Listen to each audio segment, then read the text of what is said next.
Agencija za raziskovalno dejavnost je predstavila nov pravilnik o postopkih financiranja, ocenjevanja in spreminjanja oziroma spremljanja raziskovalne dejavnosti, ki jo izvajajo raziskovalci ali pa raziskovalne skupine. Kot je bilo slišati med raziskovalci, je dokument res kar težko pričakovan. Kje vidite vi razlog? Najprej bi poskušal ponazoriti pomen tega dokumenta. Ta dokument v bistvu daje nam navodila, ureja naše poslovanje. Celoten odnos z raziskovalnim okoljem, na kak način se izvaja financiranje, kako sklepamo pogodbe in seveda tudi evalvacije. Tako da ta dokument je vedno podvržen spremembam in je glede njega v javnosti vedno tako razdvojen odnos. Marsikdo bi rad imel dokument, ki je stabilen skozi več let, hkrati pa spremembe tako glede razpoložljivih finančnih sredstev, kot tudi nekaterih drugih elementov, narekujejo, da se mora ta pravilnik prilagajati. Jaz sem pristaš te druge skupine. Mislim, da pravilnik mora biti živ, če se pokaže kakšna praksa kot ne najboljša, je potrebno to spremembo vpeljati. Načelo, ki smo se ga pa držali, pa je bil širok javni posvet o teh spremembah. No in kot pravite, ste seveda v pripravi tega pravilnika tudi beležili vse pripombe in to skozi daljši čas, ne? Predloge ste v večini primerov tudi pri oblikovanju novega pravilnika upoštevali. Katere so najpomembnejše spremembe, ki ste jih uvedli? Posvetovanje je potekalo preko usmerjevalne skupine, ki je zbrala pripombe za nekaj let nazaj, ki niso bile vse obdelane, pripombe prejšnje sestave znanstvenega sveta in tudi širše javnosti. Tako da je bil ta dialog res zagotovljen ne samo v formalnem oziroma formalističnem smislu, ampak dejansko. Res pa je, da smo se morali v drugi fazi nekako zapreti pod narekovaje rečeno in miru skupaj z organi pripraviti pravilnik do sedanje oblike. Spremembe se v glavnem nanašajo na vsa področja, ključna področja, ki jih izvajamo v večji ali manjši meri. Morda je najbolj vidna sprememba pri raziskovalnih projektih, kjer uvajamo usklajena poročila, zgledujemo se po ERC oziroma po obzorjih 2020 glede kriterijev ocenjevanja, delno tudi glede procesa, vedeti pa moramo, da imamo na voljo drugačne vire, kot jih imajo ti, po katerih se zgledujemo.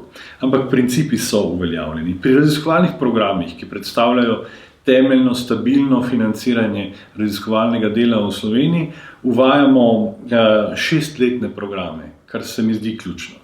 Torej, tisti, ki program dobi, ima zajamčeno določeno stabilnost z vmesnimi nadzornimi točkami, seveda, kjer ga zelo jasno opozorimo, če gre kaj narobe. Hkrati pa se ocenjuje tudi kakovost, ki prej ni bila del skupne ocene, torej gre za eno tehnikalijo, ki pa je dokaj pomembna takrat, ko programe primerjamo med sebojno. Pri mladih raziskovalcih je morda še najmanj sprememb glede na princip, ki je bil uveljavljen v sedanji verziji pravilnika. To pomeni, da, bom malce grobo rekel, obstajajo določene kvote na podlagi kazalnikov za posamezne programske skupine in lahko predvidijo, koliko mladih raziskovalcev bodo imeli na voljo oziroma mentorskih mest, bom rekel, v prihodnjih letih. Uvedli smo pa to, da se lahko raziskovalci med sabo oziroma programske skupine dogovorijo za zamenjavo. Če letos recimo nekomu pripada mesto mladega raziskovalca, pa ga ne bo mogel izkoristiti, ker nima smisla, da ga na silo izkoristi, če nima dobrega kandidata ali kandidatke, potem se lahko z nekom dogovori in se to prenese. To je pomemben korak, je precej administrativen, ampak prav to je tisto, kar nadene mogoče agenciji malo bolj prijazen obraz tudi in fleksibilnost glede na realne razmere.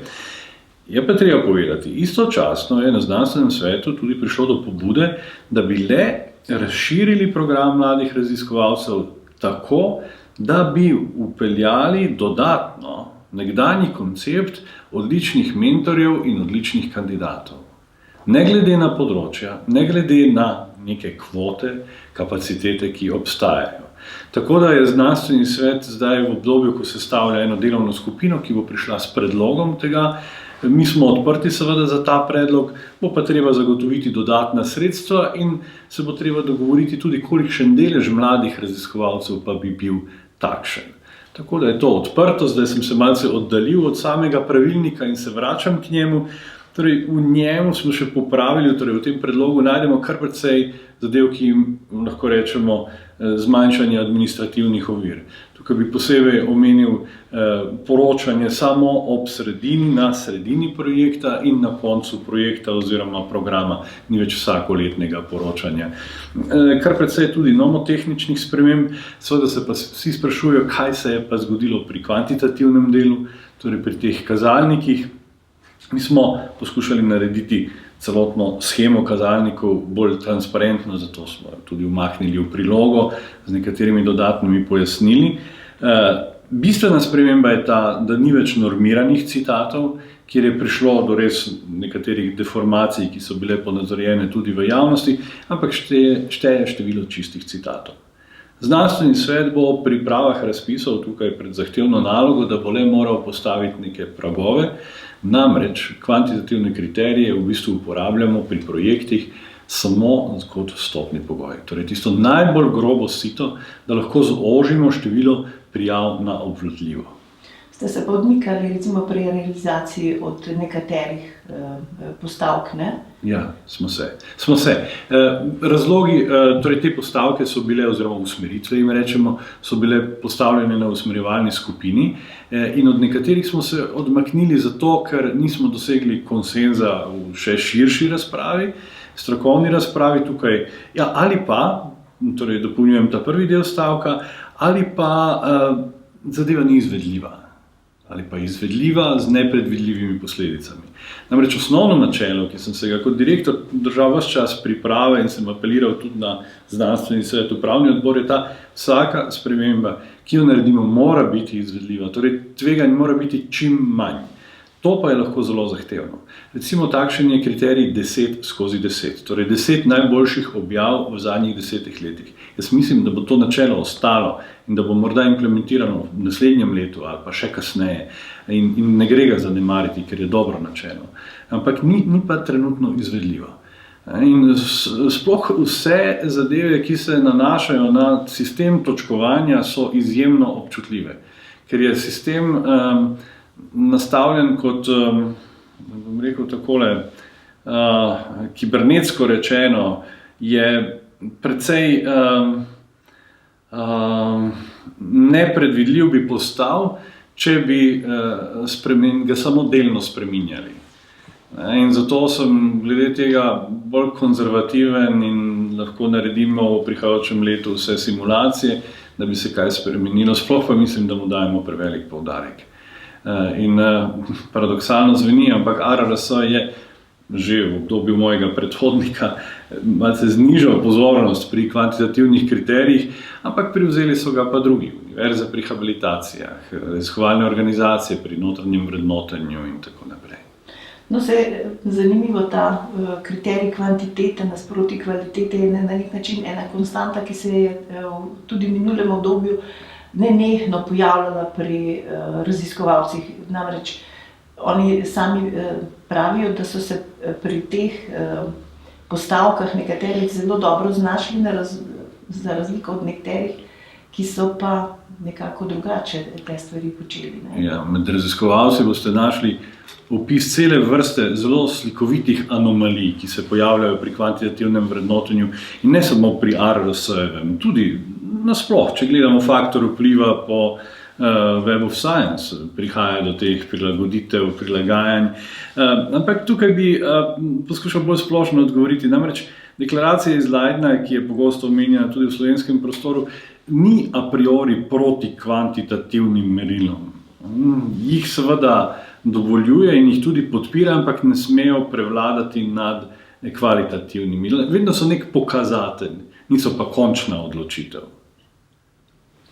No, drugo je vprašanje teh SICRIS točk, ki so zanimivo tudi strani gospodarstva zelo pogosto kot neprimerno nabiranje SICRIS točk prihajala kot opomina ali pa včasih tudi kar s surovimi pripombami.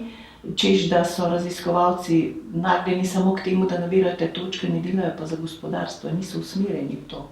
Ja, to je en, kako naj rečem, radikalen pogled, morda premalo poglobljen in si upam iti za vsakim posameznikom, ki to izjavi v razpravo. Namreč jaz mislim, da vsak raziskovalec, ne glede na to, odkot izhaja in ki želi kandidirati za sredstva, ki se jim reče temeljne raziskave ali pa tudi aplikativne temeljne raziskave, da mora določene pogoje izpolnjevati. Seveda, raziskovalec nikoli ne dela sam, oziroma tega je zelo malo po posameznih področjih, v glavnem so to skupine. In tudi zato objave nastajajo v dobrih interdisciplinarnih skupinah in s tem odpirajo že povsem novo področje, da raziskovalec v gospodarstvu recimo nikoli ne bo preživel, če bo tam povsem sam, ne povezan z inštituti, univerzo in z drugimi dejavniki. Seveda bo vpet v industrijski proces. V kolikšni meri pa bo ta industrijski proces vključeval tudi temeljna znanja, nova znanja, pa je odvisno seveda od poslovanja tega podjetja in od raziskav, ki jih izvaja in s tem tudi vključuje seveda svoje ljudi. Jaz mislim, da za dobre raziskovalce tudi iz gospodarstva je prostora dovolj, ti kriteriji, ne bom rekel, da se znižujejo, ampak niso več tako pomembni, razen pri vstopnem pragu, in da možnost je. Vedno, ko naletimo na te razprave, prosim za ilustracijo s konkretnim primerom. Ker pri nas je zelo pomembno na RRS, da se pogovarjamo o konkretnih zadevah, ker mi lahko tudi na podlagi analitskih podatkov, ki jih imamo, vedno zelo konkretno odgovorimo. In problemi so seveda vedno večdimenzionalni in postopoma je treba osvetliti vse dimenzije teh vprašanj. No, boleča točka, ki so jo navajali v minulem obdobju, raziskovalci, je tudi vprašanje transparentnosti oziroma pregleda ocen in pa recenzentov pri projektih ali pa pri posameznih raziskavah. Ja, z recenzenti je tako, če govorimo o projektih in recimo tudi o programih. Recenzente, najširši nabor recenzentov določi znanstveni svet agencije, potem se pa glede na posamezno prijavo skupaj s strokovnim telesom priredijo, to pa je zaupen podatek, posamezni recenzenti, ki najbolj ustrezajo. Stremimo za tem, da so ti recenzenti tudi celo z boljšimi referencami, kjer se le da od samega prijavitelja, da so čim bolj iz tistega področja, za katero kandidira prijavitelj in da je to pokrito dovolj kakovostno. Je pa ta postopek zahteven ne samo pri nas, tudi na Science Europe se vedno pogovarjamo o tem, težko je dobiti dobre recenzente. Marsikdo privoli v sodelovanje, ampak potem so še druge dimenzije, razpoložljivost prav v tistem časovnem obdobju in mislim, da denar tu niti ni v tolikšni meri vprašanje, torej honorar, ki ni primerljiv seveda z bruseljskim honorarjem za evalvacije, ampak ni pa ključen argument. No, zanimivo, pri javni predstavitvi, ki ste imeli tega novega pravilnika, se je pojavilo vprašanje povezovanja področij. To raziskovalci menijo, da če bi prišlo do tega, da bi samemu raziskovanju in pa izplenu iz raziskovanja dalo neko novo težo. Kako gledate na to?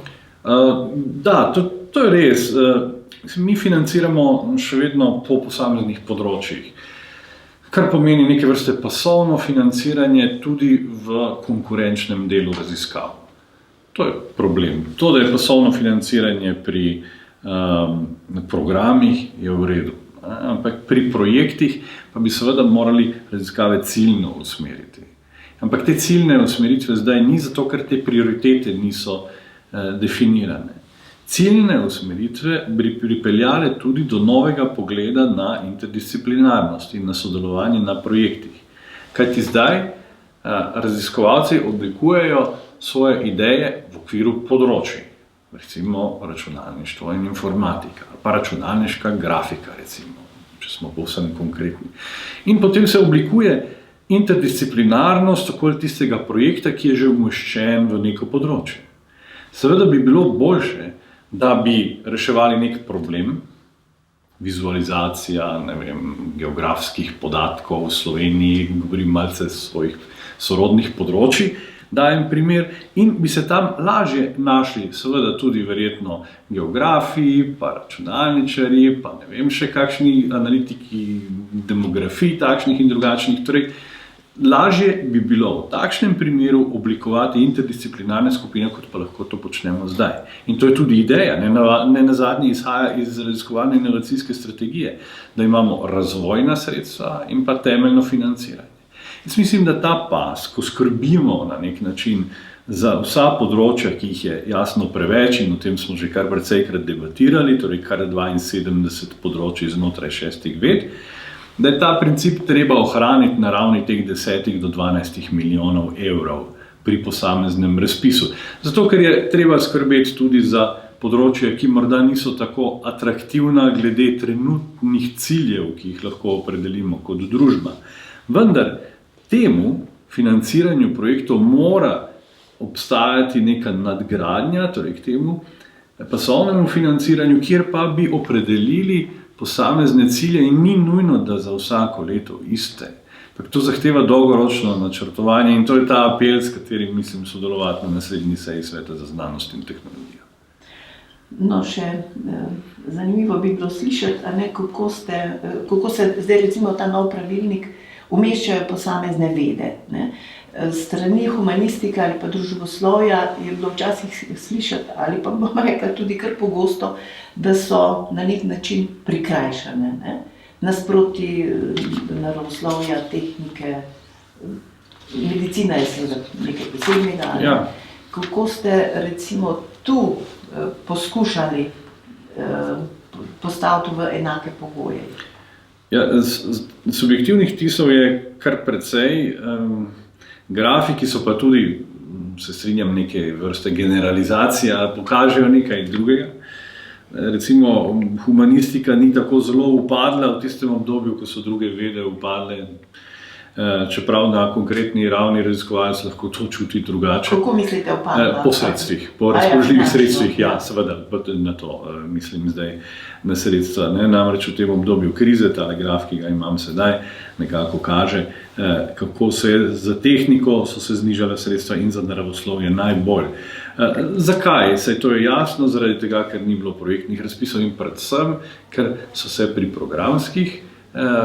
programskem financiranju se razred, kategorija projektov znižal, oziroma programov za enega. In to se je najbolj poznalo pri tistih, ki so najbolj številčni. Drugače pa mislim, da obravnavamo dokaj enakomerno, oziroma, takole bom rekel, v skladu z obstoječimi razmerji, ki so se oblikovala skozi leta. Če so ta razmerja najboljša, ne znam odgovoriti. Vsak bo za svojo vedo imel dodaten argument, zakaj bi potreboval več sredstev. In te spremembe se nihče ni še lotil in sam, sicer o tem bi odločal kvečjemu na podlagi usmeritve ministrstva, ne vidim bistvene potrebe, da bi se te razmere med vedami spremenile. Namreč v ozadju so tudi druge vrste stroškov, seveda, in sprašujemo se tudi, kaj bi pa bila tista spodbuda, da se nenadoma kateri izmed ved posveti več denarja. Mislim, da se za odgovor moramo vrniti k vašemu prejšnjemu vprašanju in odgovoru, ki sem ga tam podal.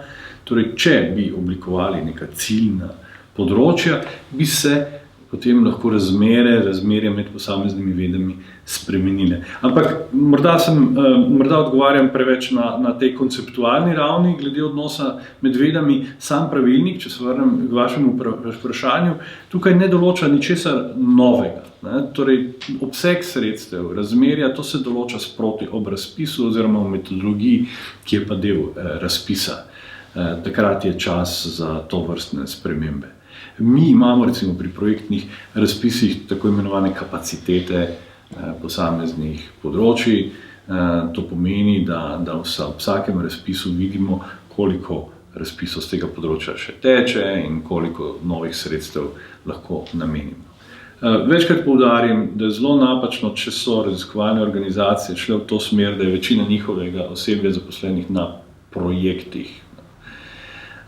Projekt je le začasna tvorba, vem, da je tega dosti tudi na področju humanistike in to seveda vnaša določeno tveganje. Tisto, kar ocenjujemo kot primerno razmerje med programi in projekti, je 2/3 proti 1/3. Pa se tega držijo? Različno, zelo različno. Mi poskušamo biti tukaj fleksibilni tudi z eno uredbo o financiranju. Pri uredbi smo predlagali, da se ta stopnja fleksibilnosti materialnih stroškov njihove uporabe v drug namen sprosti. In s tem smo tudi uspeli, tako da je možno sicer nekaj samostojno pri raziskovalnih organizacijah, nekaj pa preko naših komisij spreminja določene razmerja, če recimo komu ostane materialna sredstva pri plačah, da materialna sredstva potem lahko recimo plačni del kaj manjšega prenese. To je precej zahtevna materija. Obstajala je ta možnost vedno, tokrat smo malo bolj prožni pri tem. Direktor Gergaš, še tole vprašanje. Ob vsem tem, vseh teh pravilnikih in pa razpravah, ki seveda to znanstveno sfero, znanstveno področje na nek način vključujejo, se postavlja pa vprašanje oblikovanja nekakšne vizije, vizije znanosti pri nas, v Sloveniji. Pa me zanima, seveda vi najbrž kot institucija, ki seveda po področjih tudi deli ta denar, kako razmišljate o tem? Koliko recimo se pri nas tudi med raziskovalci ali pa recimo v povezavi s temi našimi strukturnimi politikami oblikuje ta ideja, v katero smer recimo naj Slovenija recimo v raziskovanju gre? Seveda v primerjavi z ostalim svetom, drugo je pa vprašanje, če že se recimo oblikuje neka vizija, a imamo mi kritično maso znanja in pa raziskovalcev, ki lahko temu sledi? Kritična masa je vedno določen izziv v tako velikem prostoru, kot je Slovenija. Ampak smo sredi, morda žal vse manj, ampak še vedno odprtega evropskega prostora in tudi vpeti smo v nekatere globalne tokove. Tako da mislim, da moramo gledati na ta način in imamo tudi primere, ko prihajajo raziskovalci k nam, seveda tudi odhajajo, ampak smo nekako pretočni glede tega. Sama vizija je lahko oblikovana, to je moje osebno mnenje, zgolj na ta način, da zagotavljamo stabilnost financiranja vseh nekako področij, da nismo nikjer povsem anonimni ali pa da nimamo kapacitet, hkrati pa se ne smemo sramovati, da bi bolje podprli nekoga, ki je dokazano uspešen. Kriteriji za to uspešnost so seveda znanstvena odličnost z našega vidika, tudi povezovanje z gospodarstvom, pri katerem smo soočeni tudi s tem problemom, da domačega gospodarstva tako rekoč ni in je to ena preživela besedna zveza, torej vpetost v druge proizvodne verige, inovacijska okolja in tako naprej. To je lahko tisti ključ. In ko se pogovarjamo o tem, kdo v tej viziji bi lahko zasedel tisto izjemno izpostavljeno mesto, bi to moral biti kriterij. Ampak tako kot je vedno pri vizijah, je treba včasih tudi prepoznati, kaj pa bo pomembno, popularno in tržno doživeto in ne nazadnje za naš človeški razvoj pomembno v smislu zdravja in drugih kvalitet v prihodnosti. Tako da ste mi zastavili izjemno težko vprašanje, ampak prav raziskovalna politika bi morala dovoljevati in najti prostor za to, za te presežke. Da takrat, ko pa družba lahko to uporabi, v kakršnemkoli smislu, da je to nekako na voljo. Da sem zapletel tale odgovor, ampak na koncu seveda vedno pridemo do financiranja. Slovenija bi morala bi se vrniti na ta stabilen način financiranja okrog 200 milijonov evrov, vsaj to, kar preko ARRS-ja teče. Zelo pozdravljam te napore glede strategije pametne specializacije, ker so zapolnili vrzel s tem razpisom, ki je bil objavljen, mislim, da pred nekaj dnevi. So zapolnili vrzel neobstoja, tako rekoč neobstoja tehnološke agencije. Seveda je ta zapolnitev majhna, začasna, vezana na strukturno politiko, ampak morda pa je pravi korak za razmislek o tem in spoznanje o tem, da pa res potrebujemo nekaj, kar povezuje znanost in pa potem trg.